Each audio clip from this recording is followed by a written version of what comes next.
Your soul's from space, apparently. Maybe it's not enough that you're an empath light worker that fought in the Orion Wars, by the way, who's now ascending to the 5th dimension and integrating their shadows and staving off that eternal, nefarious presence of the inorganic ones. What if your soul was from space? Let's talk about this.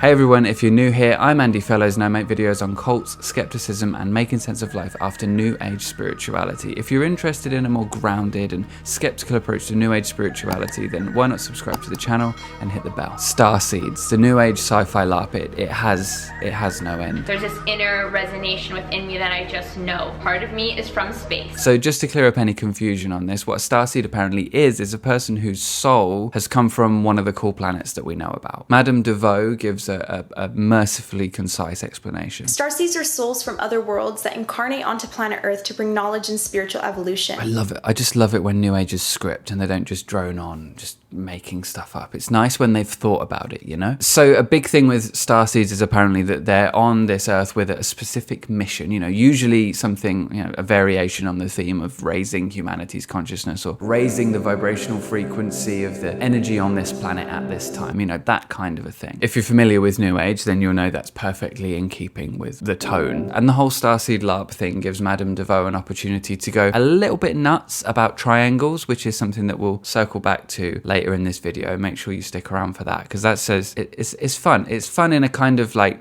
please stop that way. So because this is a sci-fi LARP that New Agers just take dead seriously, it would make no sense at all if the role-playing aspect of this didn't extend to there being different classes. And well, we wouldn't want this to make no sense at all. So of course there's classes, there's different kinds of starseeds, different planets of origin that you as a starseed might have. So we'll look at the different kinds in just a sec. But before we do, I just want to quickly say you should definitely follow me on Instagram. I've been making these like little slide things where I'm sort of exploring some of the stuff that I talk about on the channel, but in a more sort of concise and bite-sized format. So if you want a little bit more of me in your social media feed, then make sure you follow me on Instagram. But let's talk about the different kinds of starseed energies, starseed origins. So you've got your Sirians, who sometimes they're seen as like dolphin ones or fish ones. So I found this picture, which is definitely not Selkath from Star Wars. And then you've also got the Orion ones. Now, I don't know if Elizabeth April says that she's from Orion, but she definitely fought in the Orion Wars. That's not made up. And then you've got the Arcturians, who Teal Swan claims to be one of. I am non-physical energy that is projected forth into an Arcturian body. Which means something. That means, that has meaning. Those words have meaning when strung together in that way. There was an entire panel of beings, Arcturian beings, 6-dimensional beings, who even chose the way I would look in this life. And then you've also got the Pleiadian ones, who they're like your kind of Nordic-looking people, I guess. You know, very pale skin. They're all very humanoid. This is something that does stand out to me. They are generally humanoid, with the exception of dolphins, which are obviously still on Earth. They're still an Earth thing, although there is a whole thing about the dolphins apparently coming from Sirius. Because they're intelligent, that means they've come from space. Beautifully creative stuff, isn't it? But yeah, the Pleiadians, they're apparently like pale, blonde hair, blue eyes, you know, just your sort of Aryan race, which is something that I imagine white supremacists absolutely fucking love. And actually that's something that I want to cover in the audio companion to this video, about how that can kind of get a bit darker, but I'll tell you more about that at the end of the video. Zoe Ariel that we saw a second ago, she's I think she says she's resonates with the Pleiadian energy. And then there's the Lyrans, who actually Teal Swan's like bestie Graciela told me when we met in London. She said that I have Lyran energy, and there was a whole thing where she kind of went off to the bathroom and came back and told me that her hair had frizzed up in the mirror or something. Like, very, very strange stuff. But that's sort of par for the course with this kind of stuff. People just say things and you're expected to just go, oh yeah, really? Oh wow, that's so powerful and transformational. And it's just like, ultimately it's inconsequential in the grand scheme of things. Also, there's the Draconians and the Greys, which are traditionally seen as like the bad guys. You know, they're the evil ones, the reptiles, you know. But I have been told off before for saying that they are the bad ones. So I guess not all Draconians. Also on Draconians, they're apparently, if you've incarnated with that energy, if you're a Draconian starseed, then you might have like reptile-like features in like your human life, which is kind of where that crosses over with, you know, one of the favorite conspiracy theories, the reptilian shapeshifter conspiracy theory, courtesy of David Icke, which Interestingly, David Icke is not unreptilian in his appearance. Neither's this guy who's all about them aliens, you know. So make of that what you will. There's a wealth of videos on YouTube that sort of proclaim that you can figure out whether you're a starseed or not based on certain signs. It's sort of similar to like the ascension symptoms thing, I guess. And that is something that I want to do a whole video about. There's someone that talks like this that I think would be really worth looking into for that. So yeah, if you want to see that, make sure you've got notifications turned on. So breaking this down a little bit, I feel like the starseeds thing is similar to the light language thing in a way. In New Age circles, it's sort of taken as a given. Like, it's never any question whether or not your soul could have come from another planet. That's just sort of a given. The real question is,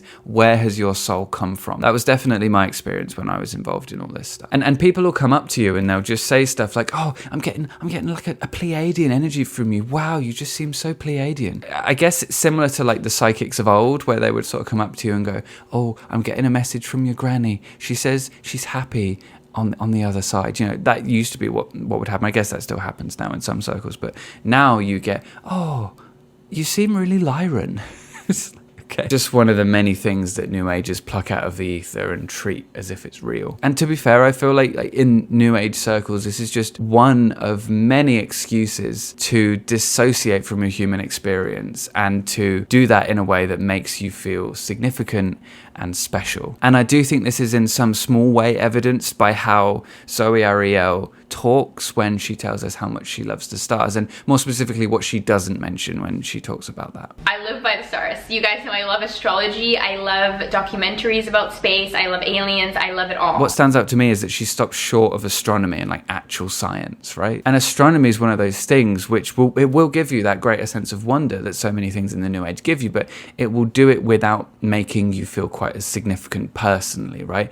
And in fact, it almost gives you the opposite. Like, it's definitely been my experience with like learning about actual science and space and stuff like that, is that it gives you that feeling of insignificance, but in like a humbling way, which I think is a good thing. But clearly it's not something that, if you're in the New Age and you want to feel significant, you want to feel important, you want to feel like your life has a big important meaning, then you're not going to get that from astronomy necessarily, but you are going to get that from the idea that your soul is from another planet. And again, I feel like, especially in the case of Zoe Ariel, that's further evidence when she's talking about how she got all nugged up on magic mushrooms and like saw her alien family. I had another experience with aliens when I had done mushrooms, but I got to meet what was my family, my star family, and this honestly, it just makes me so happy, like I could cry. So I don't know what's going on for Zoe here, but it was definitely my experience that when I was interested in this kind of stuff, it did something for me. And beliefs often have a purpose for the person that believes in them. They often do something for the person that believes in them, you know, especially when they're things that you can't verify or that we could verify as being false, but actually they don't care about that. They would rather believe in it, you know. It's been my experience that in those cases, especially in those cases, the belief serves a purpose for the individual. And with a lot of the New Age stuff, starseed stuff in particular, you do see a pattern emerging around this idea of significance, around this idea of feeling important, feeling like you matter in some way, feeling like you're special in some way. Although it has to be said, that hinges a lot of times on the Barnum effect. So a lot of the statements that are made, you know, you're particularly emotional, you're quite analytical as a person, that sort of, it hinges on the Barnum effect in the sense that, well, that could apply to anybody, obviously, but you feel like it applies to you more than other people. Honestly, it's going to take a lot to convince me that this is not just a community that's formed around sort of grown-up, emotionally neglected children who have sort of found like a collective coping strategy that they can sort of band together around and just sort of stroke each other with. I think the thing is, like, yes, and in an entire fantasy universe that you have essentially created for yourself, what that means is that you're less likely to want to consider signs that you might be wrong, and you're more likely to want to take it too far. And I think this example from Madame Deveau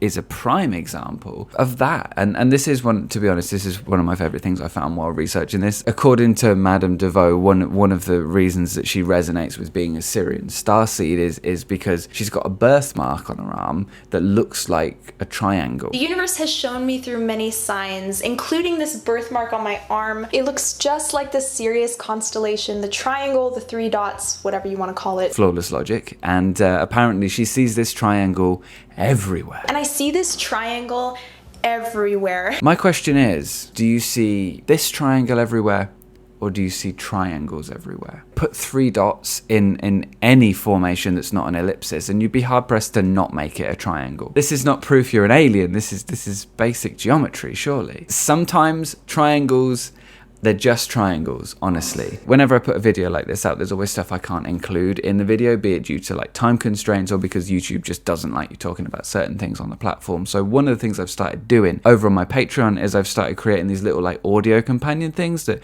go along with one of the videos in the week and sort of explores the topic in a little bit more detail. Also, there's some stuff that I definitely can't include in this video because it's stuff that YouTube just instantly demonetized if I talk about it. So if you're interested in that, or you just want to help support the channel generally, you know, then check out the link in the description below to the Patreon and see which tier is right for you. I'm Andy Fellows. I'm here pretty much every Thursday and Sunday. If you've enjoyed the video today, please remember to subscribe to the channel and pop the notifications on. Otherwise, please be kind and ask good questions, and I'll see you in the next one.